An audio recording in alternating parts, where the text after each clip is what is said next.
Puji Tuhan untuk kesempatan yang diberikan kembali kepada saya untuk bisa membawakan firman Tuhan di tempat ini.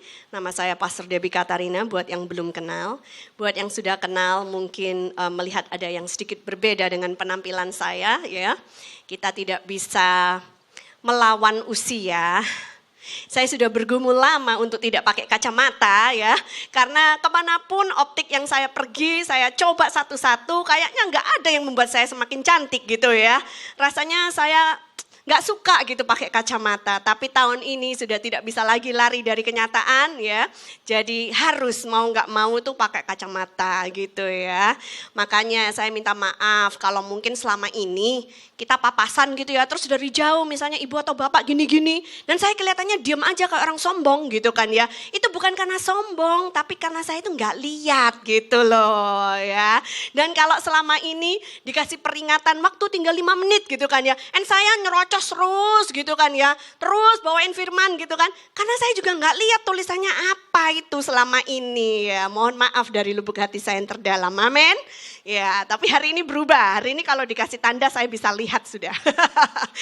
Oke, nah Bapak Ibu sekalian, saya akan membawakan satu tema firman Tuhan yang berjudul The Benefits of God's Words in Our Life, ya. Atau dalam bahasa Indonesianya, manfaat firman Tuhan di dalam hidup kita. Ya, berapa banyak yang percaya bahwa di tahun 2017 ini lebih daripada sebelumnya kita itu perlu firman Tuhan dalam hidup kita? Coba lambaikan tangannya ya. Tahun 2017 ini ya, begitu masuk aja apalagi di Indonesia kita lihat wah sudah panas suasananya ya, apalagi kalau kita ngomong suasana politik, suasana kota kita, wah demo terus gak selesai-selesai gitu ya. Bapak Ibu sekalian, lebih dari tahun-tahun sebelumnya kita memerlukan firman Tuhan di dalam hidup kita. Yang percaya katakan amin. Ya. Nah, masalahnya banyak orang mungkin yang berpikiran kritis ya. Mereka yang berpikiran kritis itu seperti ini. Buat apa saya harus membaca firman Tuhan atau merenungkannya atau menerapkannya dalam hidup saya? Kalau mereka tidak tahu manfaatnya, mereka tidak mau melakukannya, ya. Apalagi anak-anak muda zaman sekarang, they need to know the why behind the what. Mereka perlu tahu alasannya apa, kenapa mereka harus melakukan sesuatu. Kalau mereka tidak tahu alasannya, mereka nggak mau melakukan. Tapi begitu mereka tahu alasannya, wah mereka bisa melakukannya dengan luar biasa. Nah, oleh sebab itu izinkan saya di siang hari yang singkat ini untuk sedikit menjelaskan beberapa poin tentang manfaat firman Tuhan di dalam hidup kita. Ya, sebelumnya kita buka Alkitab dari Mazmur 119 ayatnya yang ke-105. Mazmur 119 ayatnya yang ke-105.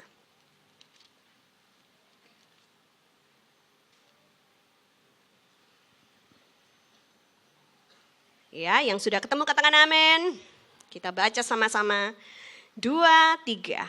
Firman-Mu itu pelita bagi kakiku dan terang bagi jalanku. Ya, ini adalah satu firman yang sudah terkenal sekali. Mungkin anak-anak sekolah minggu aja udah hafal gitu ya.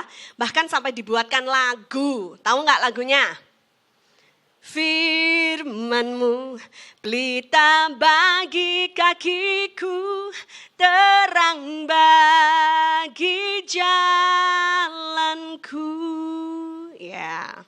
Nah, Bapak Ibu sekalian, kita ini hidup di satu kota yang metropolitan seperti Jakarta ini, ya. Sudah tidak bisa lagi merasakan manfaat dari lampu. We take it for granted. Ya, karena kalau kita pergi ke jalan aja, nih sekarang lagi mendung kayak gini ya, mungkin hujan di luar gelap gitu kan. Lampu di jalanan pun sudah ada sensor otomatisnya.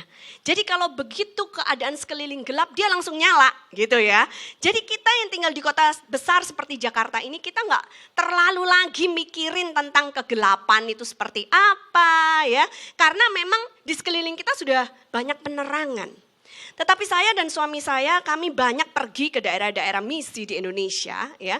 Bahkan di Indonesia ini masih banyak daerah-daerah yang belum ada PLN-nya, ya. Salah satunya ada rumah misi kami punya panti asuhan di sebuah gunung di pedalaman Sulawesi Tengah, ya. Di sana nggak ada PLN-nya, di sana nggak ada PDAM-nya juga, ya. Very remote, sangat terpencil. Dan Bapak Ibu sekalian, kalau saya lagi ke sana nih, ya. Mau turun aja ke toilet, karena toiletnya di bawah, ya, kamar tidur di atas. Seperti rumah kayu begitu, mau turun aja saya harus nggak boleh lupa bawa senter. Atau HP, ya, HP zaman sekarang smartphone kita ada senternya ya. Nah, karena kalau saya tidak membawa senter, saya tidak bisa melihat langkah yang mana yang selanjutnya, saya bisa aja terperosok dan jatuh. Ya, itu di dalam rumah panti kami. Bagaimana dengan di luar rumah? Wah, di luar rumah itu benar-benar gelap Bapak Ibu sekalian, dan kita bicara ini tentang pedalaman yang penuh dengan hutan ya. Jadi orang-orang penduduk sana kalau mau pergi beli garam aja dulu sebelum kami masuk, mereka harus jalan 7 jam ngelewatin hutan hanya untuk beli garam. Dan itu di dalam kegelapan mereka harus menempuhnya. Hanya berdasarkan sinar bulan dan bintang-bintang. Wah, kalau di sana indah sekali. Ada berjuta-juta bintang yang bisa kita lihat ya. Kalau di Jakarta ini nggak tahu deh ya, nggak pernah lihat bintang saya di Jakarta ya. Anak kami yang kedua, James, lagi kelas 1, mau naik kelas 2 nih sekarang ya. Beberapa hari ini dikasih PR Science sama sekolahnya. Nah, harus observasi langit pada saat malam. Sudah sampai keluar dari apartemen ngelihat langit. Lihat apa, James? Gak lihat apa-apa, Mami. Hitam, only black katanya. Ya, gak ada apa-apa ya. Besoknya keluar lagi, gak ada apa-apa, Mami. Hujan. Besoknya gitu lagi ya. Nah, tapi saudara, tahukah Anda bahwa di daerah-daerah yang seperti itu benar-benar mereka itu menghargai arti penerangan, ya? Karena mereka kalau berjalan nembus hutan gitu, mereka nggak tahu apakah satu langkah lagi ini ada jurang yang dalam yang terjal, ya, membahayakan hidup mereka. Nah, kalau mereka tidak membawa penerangan, nggak bisa, mereka pasti akan jatuh, ya. Nah, Bapak Ibu sekalian, demikian juga dalam hidup kita. Kita hidup di dunia yang makin lama makin gelap. Setuju dengan saya? Setuju manggut-manggut ya. Makin lama makin gelap. Makin lama orang hidup di dunia ini makin bingung ya. Yang benar jadi salah, yang salah jadi benar. Akhirnya kita tuh kayak, aduh sebenarnya yang benar itu kayak apa ya? Kalau tidak ada firman Tuhan yang menjadi standar kebenaran, ya, banyak orang akan tersesat, banyak orang akan kehilangan arah, banyak orang akan tidak tahu langkah apa, tujuan apa yang harus mereka tuju karena mereka berada dilingkupi oleh kegelapan itu. Nah, saya akan memberikan satu perumpamaan di dalam Alkitab. Kita nggak usah buka, tapi ada di Matius 25 ayat 1-12. Ini perumpamaan tentang 10 gadis. 5 gadis bodoh dan 5 gadis bijaksana. Nah, kalau kita lihat dalam cerita ini, mereka itu sedang nunggu-nunggu mempelai pria datang. Ya, dan zaman dulu nggak ada HP, jadi nggak bisa kirim WhatsApp message, nggak bisa kirim SMS atau BBM gitu ya, nggak bisa kasih tahu, gua telat nih, ada macet gitu, nggak bisa kasih tahu ya. Jadi mereka harus menunggu dengan setia hari demi hari. Nah, bedanya apa antara 5 gadis bodoh dan 5 gadis bijaksana ini? Karena ke-10-10-nya bawa pelita, ke-10-10-nya itu mempunyai pelita dalam hidup mereka. Tadi kita udah baca, pelita itu adalah firman Tuhan. Ini berbicara tentang orang Kristen. Ya, masing-masing punya firman Tuhan. Ini sudah membaca firman Tuhan dalam hidupnya. Tetapi yang membedakan 5 gadis bodoh dengan yang 5 gadis bijaksana adalah 5 gadis yang bijaksana ini punya persediaan minyak. Sedangkan 5 gadis yang bodoh tidak membawa persediaan minyak. Nah, pelita ini tidak akan mungkin bisa menyala kalau tidak ada persediaan minyak. Ini berbicara tentang apa? Minyak ini berbicara tentang Roh Kudus. Minyak ini berbicara tentang persekutuan kita dengan Roh Kudus. Jadi artinya apa? Baca firman tok gak cukup. Kita harus punya persekutuan dengan Roh Kudus. Bahkan pada saat kita membaca firman, biasanya kalau kita beli Alkitab baru, ada panduannya ya di depan itu. Sebelum Anda membaca, berdoalah terlebih dahulu. Minta tuntunan Roh Kudus supaya apa yang kita baca itu, Roh Kudus bisa memberikan penerangan kepada kita, mengilhami kita, sehingga kita tuh mengerti apa yang sedang kita baca. Ya, tapi kalau kita baca asal baca aja, tanpa tuntunan dari Roh Kudus, ya, seringkali kita tuh nggak ngerti apa yang kita baca. Jujur sama saya, betul apa tidak? Ya. Banyak sekali ayat-ayat di Alkitab itu yang kita baca, nggak ngerti apa yang kita baca. Nah, karena itu kita perlu berdoa, minta tuntunan Roh Kudus. Ya. Nah, Bapak Ibu sekalian, saya mau tunjukkan foto pelita. Ya, foto pelita. Kalau Anda pernah pergi ke Tanah Perjanjian, Anda pasti akan dibawain pulang souvenir dari tanah perjanjian, pelita. Ya, kecil dia, seperti ini bentuknya, ya. Nah, api ini tidak mungkin akan bisa menyala kalau tidak ada minyak di dalamnya. Jadi perlu membawa persediaan minyak supaya pelitanya bisa nyala. Ya, boleh lihat foto yang kedua. Dan pelita yang kecil ini bisa menuntun langkah kaki seseorang yang sedang berjalan di dalam dunia yang gelap. Ya, boleh ditunjukkan foto berikutnya. Ya, dan kadang-kadang juga firman Tuhan bisa bagaikan mercusuar. Anda tahu mercusuar? Banyak sekali nelayan-nelayan, pelaut-pelaut, apalagi zaman dulu ya, yang kapalnya mungkin belum ada penerangan gitu. Mereka bisa berhari-hari, berbulan-bulan berlayar di laut menjadi santapan dari badai dan topan dan gelombang yang tinggi ya. Mereka merindukan land, merindukan daratan, kapan bisa kembali ke daratan, kapan bisa kembali pulang ke rumah. Mereka merindukan sanak saudaranya, keluarganya ya. Dan mereka bermalam-malam, mereka mengharapkan untuk melihat mercusuar. Karena kalau mereka melihat mercusuar, mereka tahu sebentar lagi ya, mereka akan dituntun pulang oleh mercusuar ini. Sama juga dalam hidup kita, saya tidak tahu. Mungkin hari ini ada beberapa di antara kita yang merasa hidup di dalam kegelapan.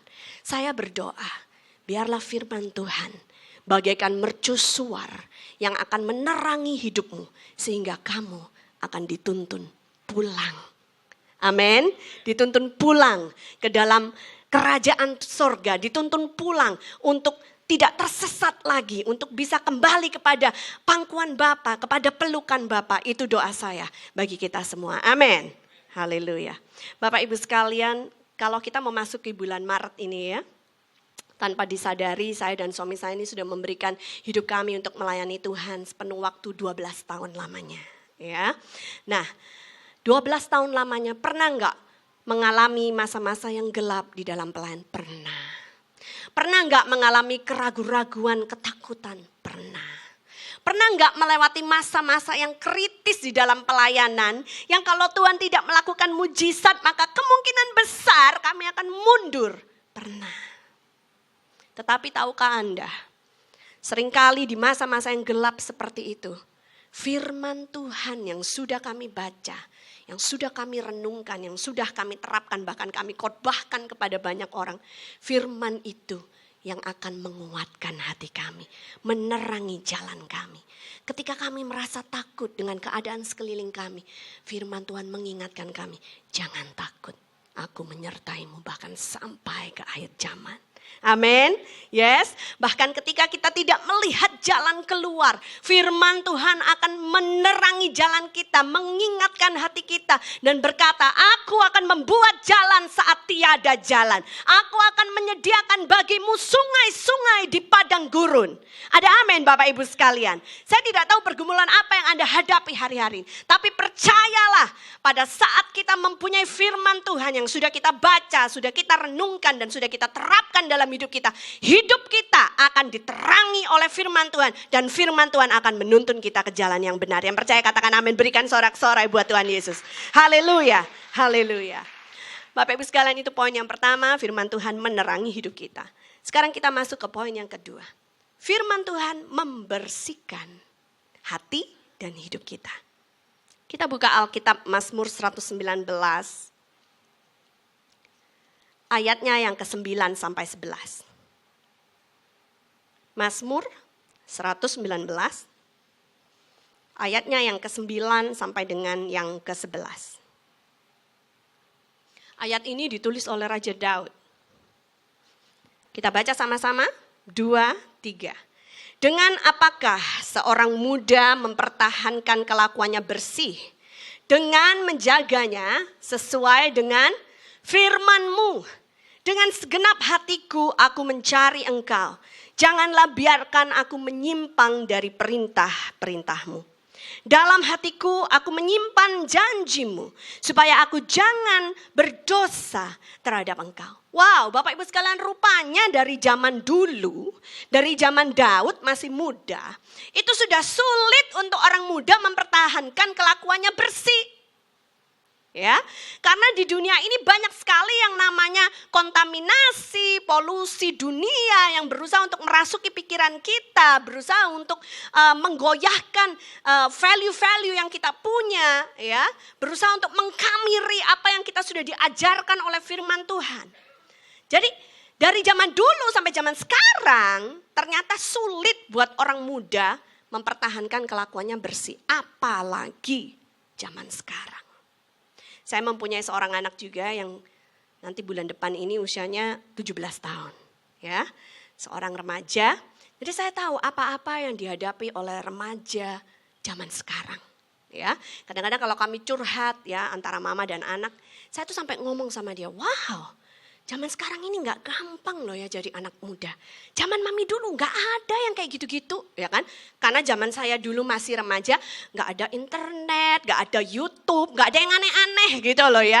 Tapi kalau sekarang ini semuanya available, semua information, baik yang baik maupun yang buruk. Jadi anak kita perlu diperlengkapi untuk supaya mereka tahu bagaimana memasuki era yang serba digital ini, ya. Nah, untuk itulah firman Tuhan diperlukan untuk membersihkan hidup kita, membersihkan hati kita, membersihkan kelakuan kita, membersihkan pikiran kita. Ya, saya tambahkan satu ayat lagi sebelum kita masuk ke peragaan. Efesus pasal yang kelima ayat 25 sampai 27.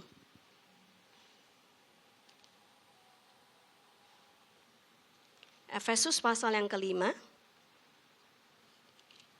ayat 25 sampai 27. Yang sudah ketemu katakan amin. Katakan amin. Banyak yang ngantuk kayaknya ya. Katakan amin yang udah ketemu. Amin. Kita baca sama-sama 2, 3. Hai suami, kasihilah istrimu sebagaimana Kristus telah mengasihi jemaat dan telah menyerahkan dirinya baginya untuk menguduskannya sesudah ia menyucikannya dengan memandikannya dengan apa? Air dan apa? Firman. 27. Supaya dengan demikian ia menempatkan jemaat di hadapan dirinya dengan cemerlang tanpa cacat atau kerut atau yang serupa itu. Tetapi supaya jemaat kudus dan tidak bercela. Saya tahu ini firman dikhususkan kepada suami. Tapi kita juga harus ingat bahwa Yesus adalah mempelai laki-laki, berarti suaminya. Sedangkan jemaat atau gereja adalah mempelai perempuan. Berarti firman ini untuk siapa saja di antara kita. Gak peduli gendernya apa. Tapi khususnya buat suami. Coba para suami di tempat ini boleh saya lihat tangannya. Ya, para suami. Ya, puji Tuhan, bapak-bapak yang dikasihi Tuhan, ya, izinkan saya pagi hari ini mengingatkan Anda loh ya. Anda mempunyai tugas untuk menjadi representasi Kristus kepada istrimu, bagaikan Kristus kepada jemaat. Dan di Alkitab dikatakan bahwa seorang suami itu harus menguduskan istrinya dengan memandikannya dengan air dan firman, ya. Saya nggak tahu, ini mungkin rahasia kebahagiaan rumah tangga yang diselipkan di dalam Alkitab. Jadi saya bertanya kepada para suami di tempat ini, kapan terakhir Anda memandikan istri Anda dengan air dan firman? Sudah lupa tuh Bu, wah PR, nanti pulang dari gereja silakan mandikan istri Anda dengan air dan firman. Ada amin? Lah kok yang amin ibunya? Halo para suami, ada amin? Oh, suaminya kurang antusias nih ya. Ada amin para suami? Amin. Haleluya. Ya. Soalnya saya nggak mau gitu dengar curhatan dari istri-istri atau kalau konseling boro-boro Bu dimandiin sama air aja nggak pernah, apalagi sama firman gitu kan ya.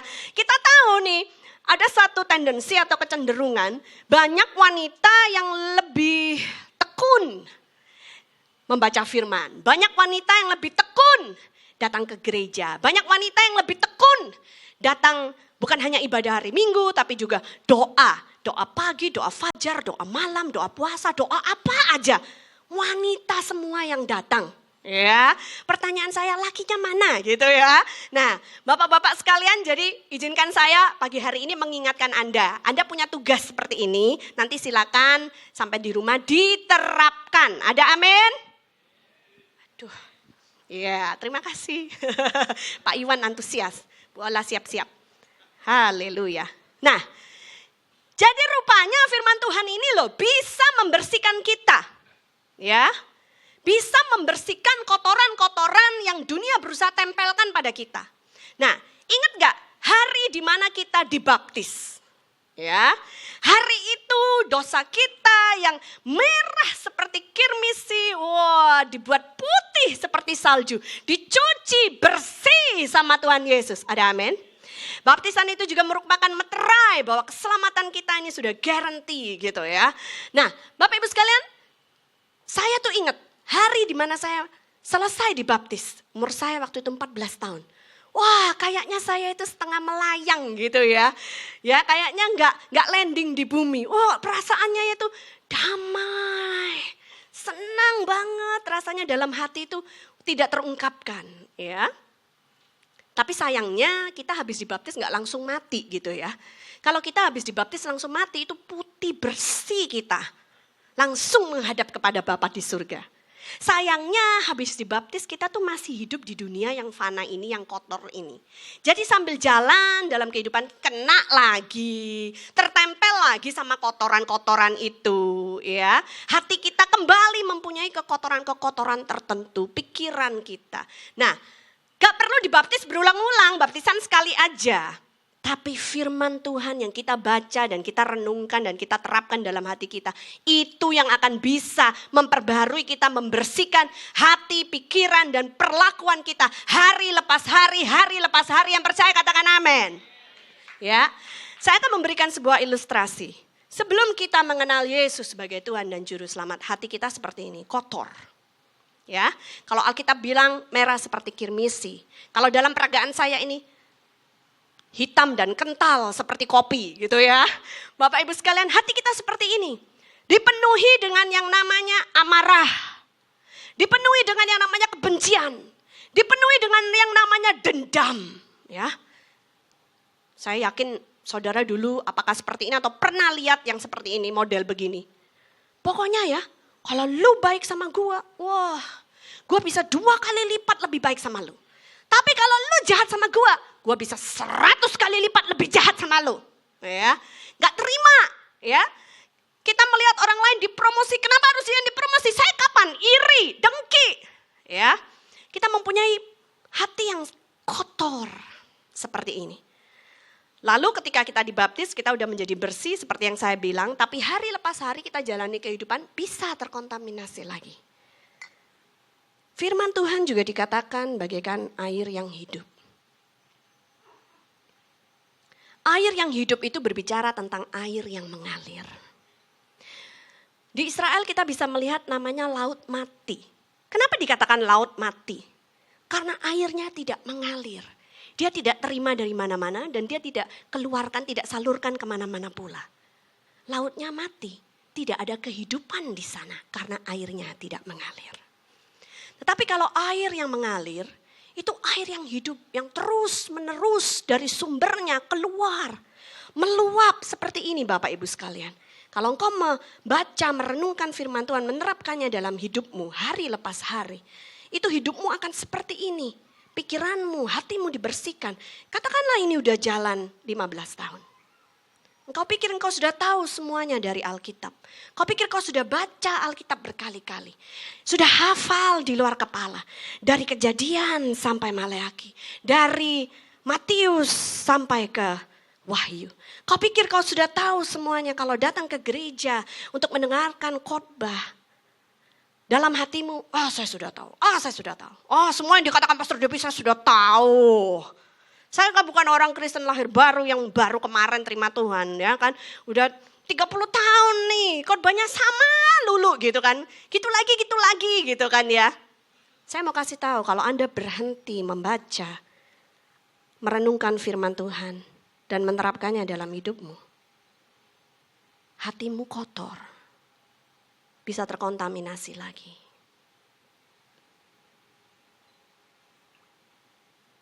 Banyak orang yang berpikir sudah tahu semuanya lalu mereka berhenti. Itu salah besar.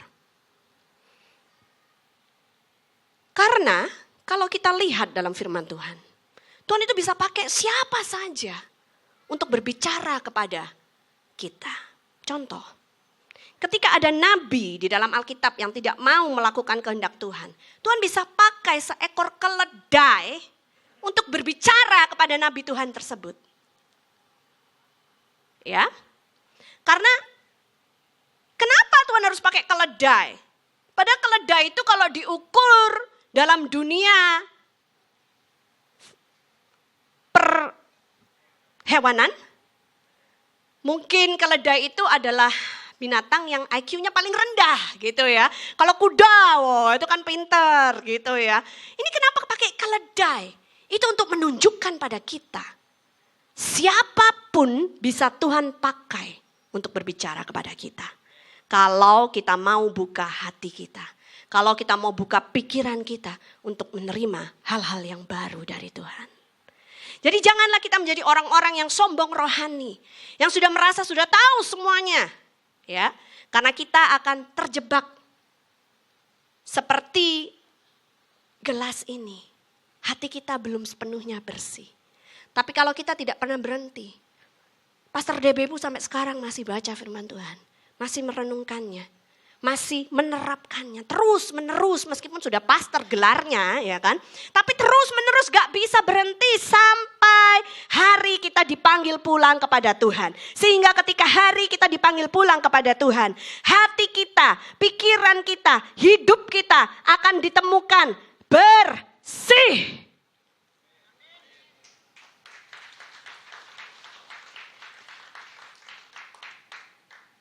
Biarlah ketika Tuhan bertemu dengan kita, apakah kita dijemput di awan-awan, atau kita dipanggil pulang duluan, hati kita, pikiran kita, hidup kita bersih.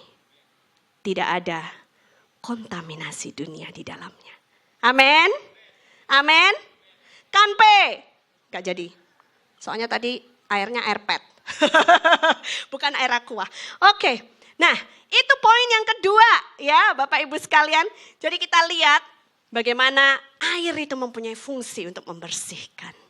Nah, tapi saya memang tahu ada beberapa lemak yang membandel itu gak bisa kalau dengan air saja. Itu untuk merontokkan lemak yang membandel kita harus pakai Mama L.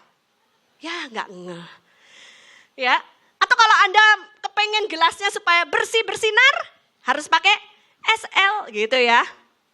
Kok gak dapet sih jok saya? Ya ampun, beneran deh.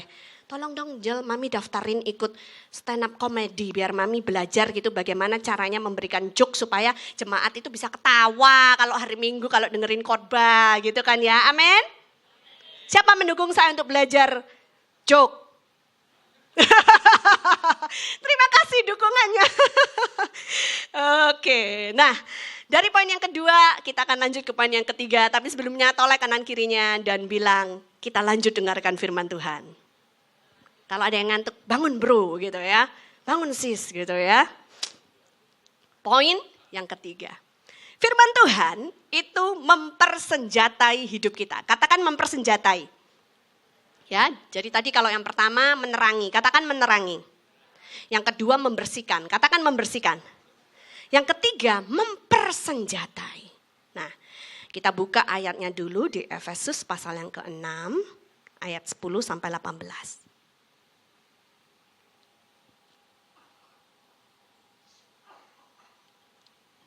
Efesus pasal yang ke-6 ayatnya yang ke-10 sampai 18. Saya akan bacakan untuk saudara. Perlengkapan rohani. Akhirnya hendaklah kamu kuat di dalam Tuhan, di dalam kekuatan kuasanya. Kenakanlah seluruh perlengkapan senjata Allah supaya kamu dapat bertahan melawan tipu muslihat iblis. Garis bawahi tipu muslihat. Yang iblis punya itu cuma tipu muslihat alias bohong-bohongan. Karena perjuangan kita bukanlah melawan darah dan daging, tetapi melawan pemerintah-pemerintah, melawan penguasa-penguasa, melawan penghulu-penghulu dunia yang gelap ini, melawan roh-roh jahat di udara. Sebab itu, Ambillah seluruh perlengkapan senjata Allah supaya kamu dapat mengadakan perlawanan pada hari yang jahat itu dan tetap berdiri sesudah kamu menyelesaikan segala sesuatu. 14. Jadi, berdirilah tegap, berikat pinggangkan kebenaran dan berbaju sirahkan keadilan. Kakimu berkasutkan kerelaan untuk memberitakan Injil damai sejahtera. Dalam segala keadaan pergunakanlah perisai iman, sebab dengan perisai itu kamu akan dapat memadamkan semua panah api dari si jahat.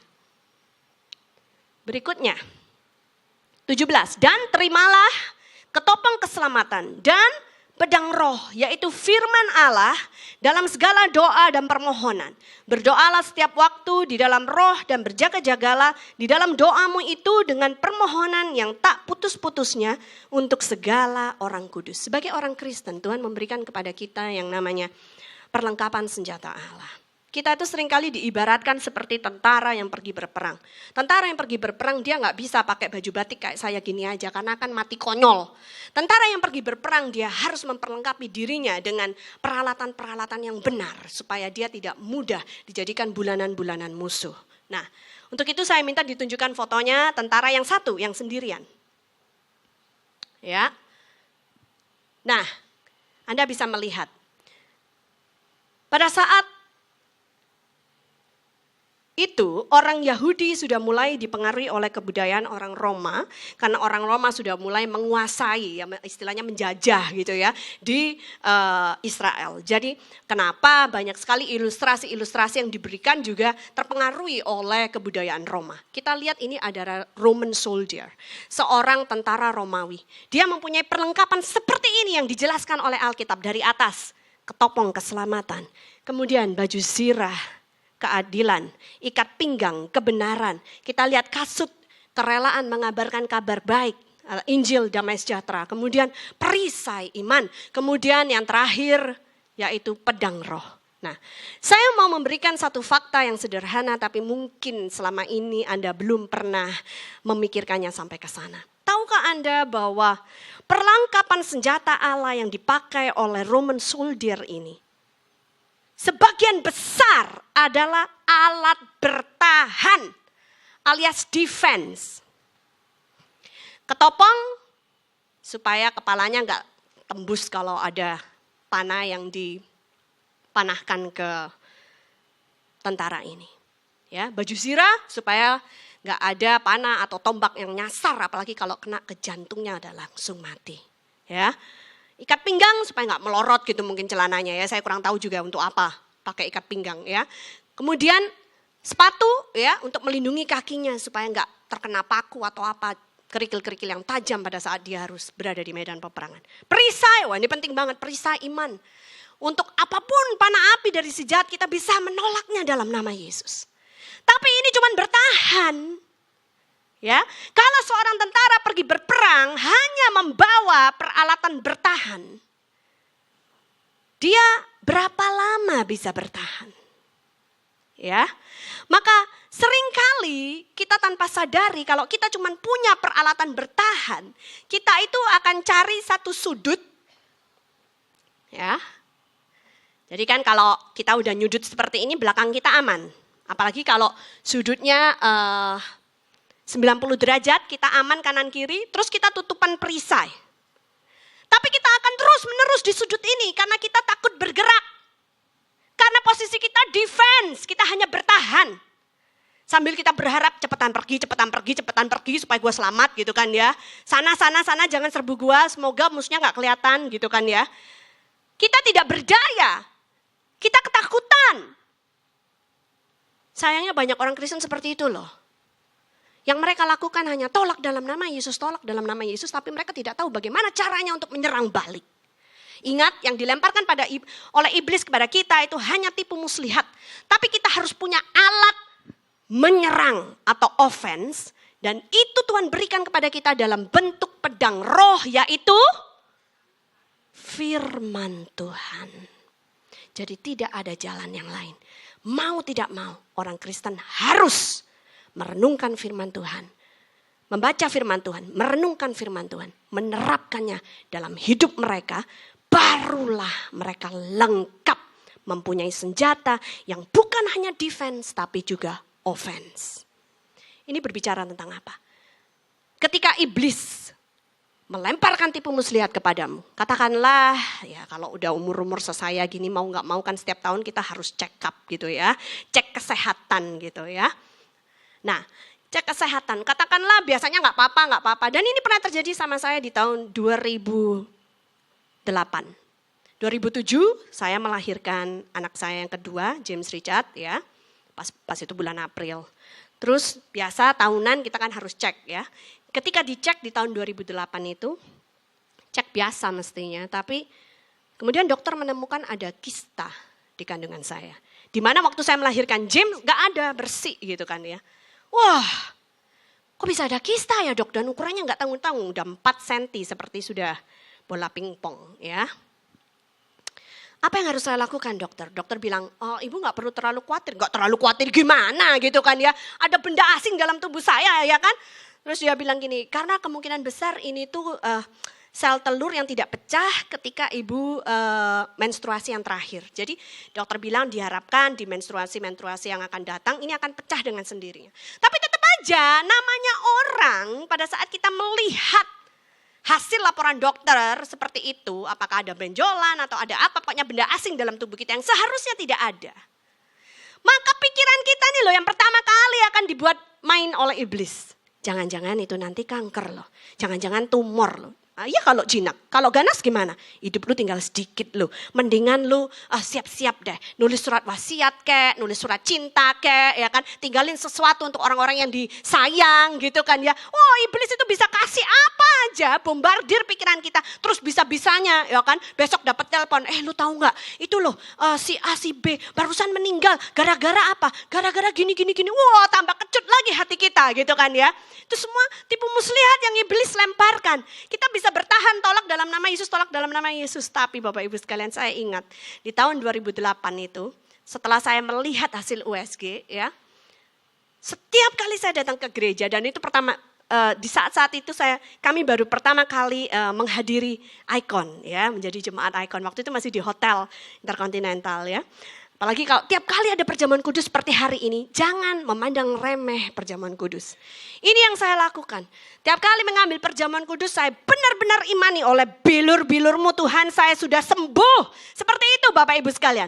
Ketika kita mengucapkan firman yang sudah kita baca, ya, itu ibaratnya kita menggunakan pedang roh kita untuk melawan balik tipu muslihat iblis. Yang percaya katakan amin. Ada saat iblis ngomong jangan-jangan kanker, dalam nama Yesus lebih berkuasa dari segala nama termasuk sakit penyakit kanker. Ada amin. Ya kita harus proklamasikan hal itu supaya kita bisa melawan balik. Itu yang dikatakan oleh Alkitab. Dan benar setelah jalan 3 bulan saya kembali cek gitu ya. Dan ketika dicek puji Tuhan kistanya sudah tidak ada. Jangan mau jadi bulan-bulanan iblis. Saya punya kesaksian banyak yang serupa dengan ini. Bagaimana seringkali iblis itu mau mengintimidasi kita. Jangan diterima, jangan setuju dengan kenyataan. Tapi yang perlu kita lakukan adalah mengingatkan iblis apa yang dikatakan oleh firman Tuhan. Ada tertulis. Oleh bilur-bilurnya saya sembuh. Amin. Saya tidak tahu mungkin ada di antara Anda businessman, business people yang hari ini hari-hari kayak gini ini merasa sulit sekali menjalankan bisnis ya kan. Keadaan tidak menentu, jadi mungkin investor takut masuk dan lain sebagainya. Atau mungkin bahkan ada yang terpuruk sekali keadaannya, katakanlah ada yang bisnisnya lagi bangkrut. Proklamasikan firman Tuhan dalam hidupmu. Biarkan firman Tuhan itu yang menjadi pedang roh, alat menyerangmu di dalam hidupmu. Katakan firman-firman yang sudah kau baca, yang sudah kau renungkan, yang menjadi rema dalam hidupmu. Katakan, ada tertulis 7 kali orang benar jatuh, 7 kali dia akan bangkit kembali oleh kekuatan dari Tuhan. Amin. Ya, itu yang dikatakan oleh firman Tuhan. Tapi kalau orang fasik jatuh sekali aja udah dia tertimpa bencana tidak akan bisa bangkit-bangkit lagi. Ada amin. Selalu ada harapan di dalam Tuhan. Selalu ada jalan keluar di dalam Tuhan. Ada amin. Tapi pergunakan firman Tuhan. Berdiri di atas imanmu. Berdiri di atas kebenaran firman Tuhan. Dan gunakan. Bukan hanya perisai iman tapi pedang roh untuk menyerang balik.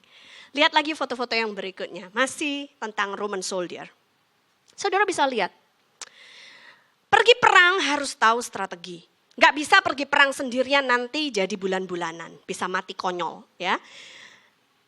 Tentara selalu punya squadnya. Selalu punya pasukannya, regunya, kelompoknya. Ya. Dia tidak pernah pergi perang sendirian. Nah, Anda bisa lihat karena kalau pergi perang sama-sama. Dengan kelompoknya, dengan squadnya, dengan regunya. Kuat sekali posisinya. Anda bisa melihat mereka membuat lingkaran. Semua perisai iman digabungkan jadi satu, nutup sampai ke belakang. Kuat banget mereka, ya. Terus pedangnya, pedang rohnya, udah dihunuskan. Maju ke depan siapapun yang ada di depannya kena, ya. Berikutnya, lihat foto berikutnya. Nah, Anda bisa lihat pertahanan-pertahanan yang mereka lakukan dan cara menyerangnya. Berikutnya lagi. Ini yang luar biasa. Jadi tentara Roma punya banyak strategi, tapi ini yang paling wow gitu ya. Anda bisa lihat. Perisai iman ditutup full atas, tutup full depan, tutup full kanan, tutup full kiri, tutup full belakang, terus mereka jongkok. Ini ibaratnya seperti mobil tank, tidak bisa ditembus. Mereka akan masuk menembus ke pertahanan musuh.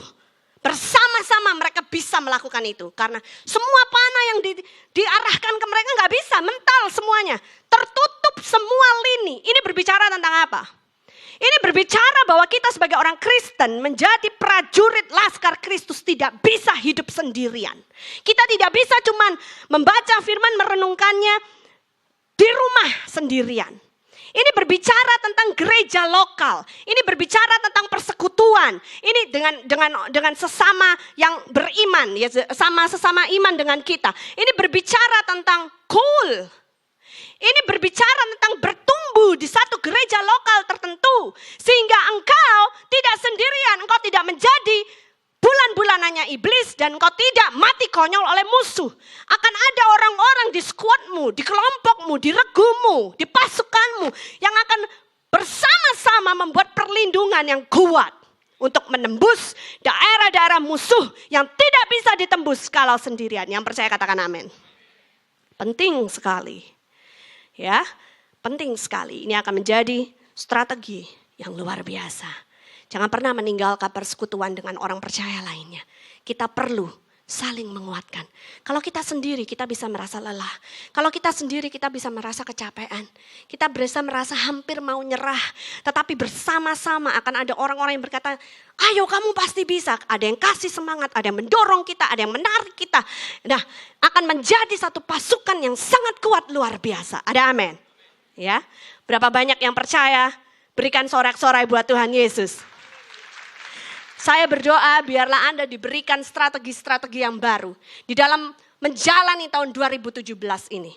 Pada saat Anda membaca, merenungkan firman Tuhan dan menerapkannya dalam hidupmu, aku berdoa biarlah ada strategi-strategi baru yang Tuhan berikan kepada engkau secara personal, secara pribadi, tapi juga secara grup, secara squad, secara pasukan, kepada GBI Icon, diberikan strategi-strategi yang baru oleh Tuhan Yesus dalam nama Yesus. Karena tahun 2017 ini lebih daripada sebelumnya, kita memerlukan firman Tuhan di dalam hidup kita. Yang percaya katakan amin. Berikan sorak-sorai buat Tuhan Yesus. Haleluya. Haleluya. Puji Tuhan. Saya undang saudara bangkit berdiri.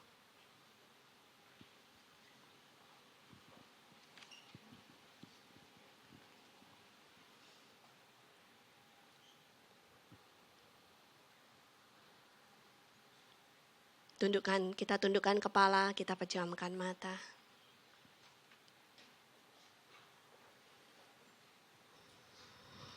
Kiara masyik. Unamakan nama ya masyik kiara masana. Terima kasih Tuhan Yesus untuk kebenaran firman-Mu. Hamba selesai berbicara Tuhan. Tetapi hamba tahu Roh Kudus akan terus berbicara kepada umat-Mu di tempat ini. Mengingatkan mereka, menegur mereka, memberikan arahan kepada mereka. Memberikan kelegaan kepada mereka dan kekuatan yang baru kepada mereka. Memberikan strategi kepada mereka di dalam menjalani kehidupan ini. Khususnya di tahun 2017 ini.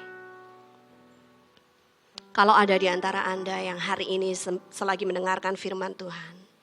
Anda berkata, aku mau memperbaiki komitmenku di dalam Tuhan. Mau memperbaiki komitmenku di dalam membaca firman, merenungkannya dan menerapkannya. Anda boleh angkat tangan dimanapun Anda berdiri. Yes, thank you Lord. Tuhan, Kau melihat tangan-tangan yang terangkat. Engkau mengetahui kerinduan hati mereka. Mereka sudah melihat manfaat dari firman-Mu dalam hidup mereka Tuhan.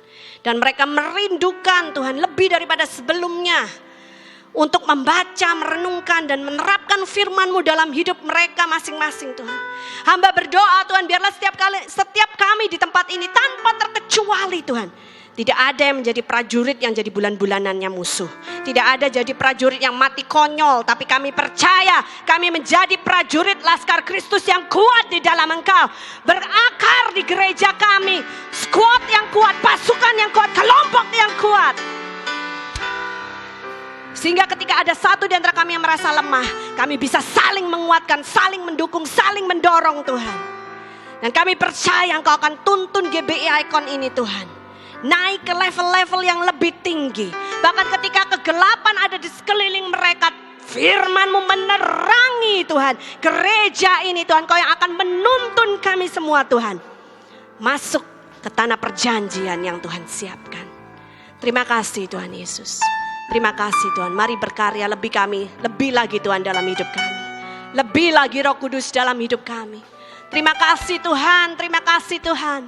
Biarlah Tuhan setiap orang yang mengenal kami, dari mata mereka melihat, mulut mereka akan mengaku Yesus adalah Tuhan dan Juru Selamat. Terima kasih Tuhan Yesus. Terima kasih Tuhan. Di dalam nama Tuhan Yesus Kristus. Semua yang percaya sudah menerima berkat Tuhan. Bersama saya katakan, amin.